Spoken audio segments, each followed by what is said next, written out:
Alright, what is up guys? Welcome back to another Zoids review. So today we're going to be taking a look at the Kotobukiya HMM high-end master model Command Wolf Irvine Special. So as you guys may recall, at some point last year I acquired some new Zoids kits from my friend Brad, who was selling off his collection. And one of the ones that I procured was this one. I also got the Gunbuster from him, as well as the Death Stinger and the Reynos. This was the only HMM kit that he sold me. I'm very glad he was willing to part with it, especially for the price. I've always been a huge fan of the Command Wolf, as you guys know from the other reviews, but this is the only time I've actually been able to have one that is specifically in Irvine's configuration. So we'll go ahead and talk about that. So this is, I'm going to move the actual Zoid out of the way so you can see the box art a little bit. This is actually the second printing of this, so the original HMM Irvine Special Command Wolf had a different box art, and so this is the repackaged version. It does have that new box art you see before you right there, which I think is really cool because you get to see the Shield Liger in the background engage in combat with its shield deployed, and just a really cool art on that box overall. Although the other one did show a little bit more anime stuff going on with the Gustav towing the Shield Liger, and you get to see Van and Moonbay and the other characters sort of on the box. But that being said, even though this is a repackaged version, this kit has not had a printing in probably about 5 years, so this kit is difficult to find new and sealed and unbuilt. So definitely be wary of the price and of bootlegs. With that being said, I have already done a review on the other HMM Command Wolf, the standard Republic one, this one right here. And this one is up for a reissue this year, so you should be able to find this one for around $50, $60 pretty easily. But the Irvine Special, like I said, is going to be a little bit harder because it is out of print and hasn't had a recent printing, in at least as far as I know, in the last 5 years. So we'll quickly talk about the Command Wolf itself. I've already talked about it in 2 previous videos, but I'll still touch on it a little bit here because there's some facts I didn't quite know about, and I'll be able to kind of talk a little bit more about Irvine's character in this video. The Command Wolf is the primary backbone of the Republic Army in Zoid-to-Zoid combat. So it is your sort of small or medium size, mid-range, jack-of-all-trades, just combat Zoid. It really is the backbone of their army. They come standard in white with a twin-barrel anti-Zoid cannon on the back. And then there is also the Mark II, which is the one that has the same color scheme as the Shield Liger Mark II, where it is a sort of a brighter white with gold and blue accents. I would really love to see an HMM of that color scheme because that's probably my favorite color scheme of the Command Wolf. In the anime, Irvine, who is one of our main characters in Chaotic Century, has his own Command Wolf, and this one has a different color scheme. As you can see, it has this sort of gunmetal gray as well as dark red, and his is equipped with the long-range rifle, which is also a pretty standard weapon that we see Command Wolves are equipped with. Even Brad's Command Wolf in New Century Zero started out with the long-range rifle until it was later equipped with the Command Wolf AC upgrade, the giant AC cannon, although I would argue that the long-range rifle is more effective, at least in the video games it is. So Irvine also, I'll talk a little bit more about his Zoid as we kind of talk about his character, but Irvine, like I said, is one of the most quintessential characters of Chaotic Century.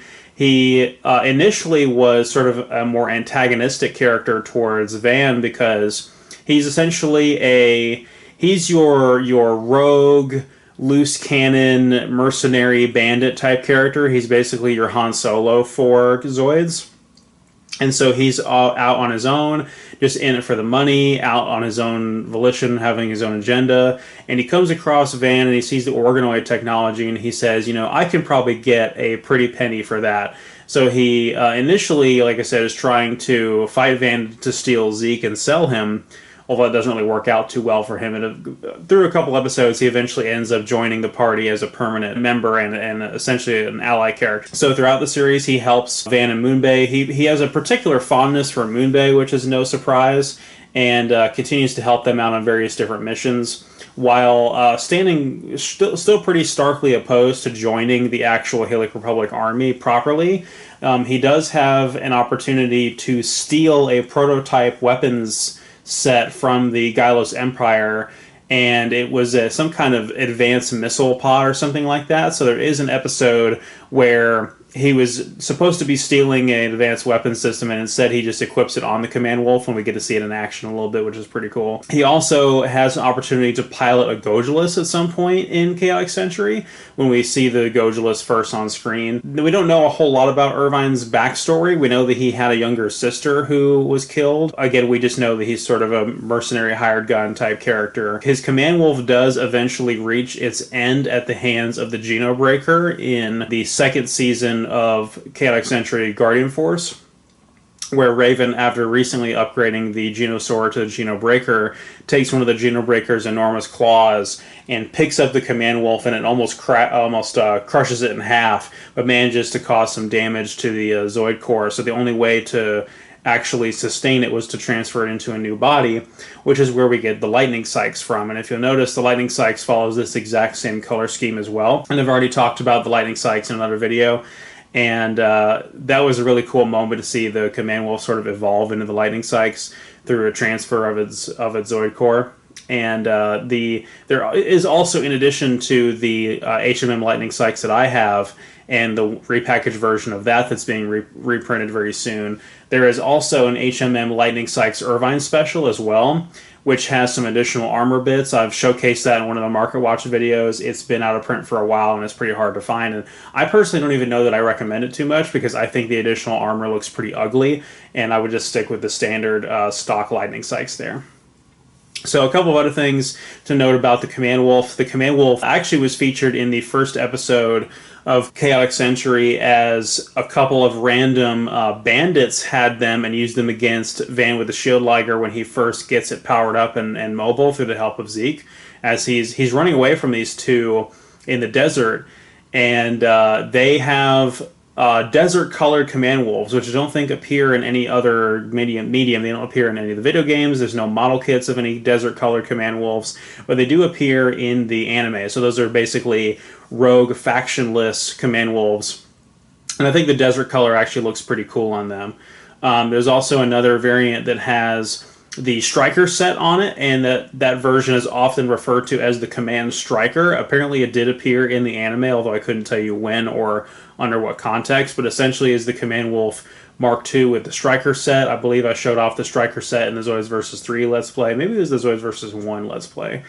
I'm not 100% sure. So, and then finally there was another version of the Command Wolf that I didn't even mention in the previous couple of videos that was referred to as the 30th anniversary version, that was green and had an all-new weapon on it. It was essentially a re-release of the original motorized Command Wolf, but it has a railgun on the back and is green, and the railgun connects to the, you know how on the motorized one there's 3 pins, one up here, one in the middle, one at the back. It connects to the one in the back. It's pretty cool looking and pretty hard to find. So moving on to the model kit itself, again, this is the exact same model kit as the other one we have here. The standard Kotobukiya HMM Command Wolf. Of course, this one does not come with the Command Wolf AC weapons, which I have this one decked out with just to kind of show you guys a comparison. So again, the standard white vanilla Command Wolf does currently have the AC set on it, so it has the twin barrel AC cannon. It's got a little revolving Gatling gun, machine gun right there, which I think is an awesome little accessory. It has a set of boosters at the back. And I believe it has something else as well. I think it has another weapon somewhere which is not currently equipped to it. But there should be like another missile pod or something that can equip to it. So because the Irvine Command Wolf doesn't have any of that stuff, it is noticeably slimmed down. And it does have the long-range rifle. And it also does come with the standard, the twin-barrel 20mm AZ cannon, which would go on here in place of the long-range rifle if I decided to equip it. You may remember from the White Command Wolf review that I started off the review with this being the weapon that was attached to it. So whereas this model kit right here comes with all 3 weapons, this one only comes with the first 2. And if you get the Command Wolf AC HMM, the blue one, Brad's one, I believe it also comes with all 3 weapons. So a little bit of a shame that the Irvine one does not come with all 3 weapons, but it is definitely meant to be shown off with the long-range rifle, which is my favorite weapon that can be equipped with the Command Wolf as well. If only we got a dual sniper rifle HMM customized parts. For those of you that watched that review, you know that I'm a huge fan of the HMM Command Wolf because it is incredibly well designed and very sturdy, and it adds a lot of additional elements that were previously unknown or not seen on any of the prior Command Wolf model kits from throughout the years. The sort of vents right here on the neck are a very nice touch we get on all the HMM Command Wolves. The teeth and the whole jaw are very fearsome, and I really like how that looks. It certainly looks a lot better than the original. This particular one, the way that Brad built this, he's got the neck articulated all the way up, and I kind of want to leave it like that so that I don't accidentally break it. Again, I did not build this one, he did, so he would know a little bit better about the structural integrity of it. But if we looked up the cockpit, you will see there actually is a mini Irvine figure. You can just barely see that there. So similar to the Blade Liger with attack boosters that's sitting over in the corner in shambles right now that I reviewed, that one also had a Van and Fiona and Zeke. Well, I don't think it had a Zeke, but it did have a Van and Fiona minifigures instead of just generic minifigures, and so the Command Wolf Irvine has that as well. And then it also has generic pilots, which I don't think are meant to be Android pilots anymore in this iteration of Zoids. They're meant to be just generic Republic fighters. So there's one inside the long-range rifle and then one inside the 20mm AZ cannon as well.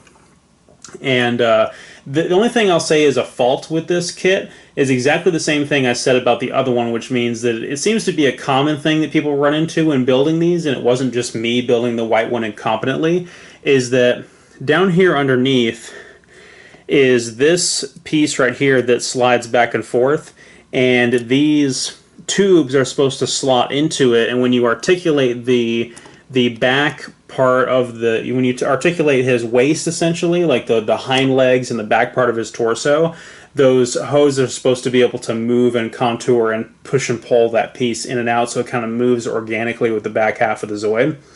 But that does not seem to work very well. It just seems like the hoses just simply pop out and don't stay slotted in there very easily at all. You can see the exact same problem on the white one here, and I've meticulously tried to get both of them slotted in there with little to no luck.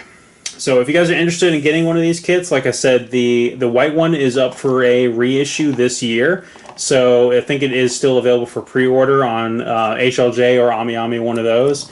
You guys should definitely go and reserve that. Whereas this one right here, the Irvine Special, like I said, this is a modern printing of it, but it's as far as I can tell, still hard to find out of print. I would be very hesitant to go on eBay and look for one of these, because that's when you're much more likely to either be overcharged or accidentally buy a bootleg just because of the scarcity of this thing. But overall, it's a fantastic, fantastic Zoid for a fantastic character. Highly, highly recommend it. I love the color scheme and everything, even though the white one is probably my personal favorite. I would love to see an HMM Mark II that has the gold and the blue on the white Command Wolf. And maybe have the caps on the white one be a different color than this ugly orange. I don't know where they got that from, but I don't really like the orange on that very much. So that is about it for this video. I will see you guys next time with the Liger Zero.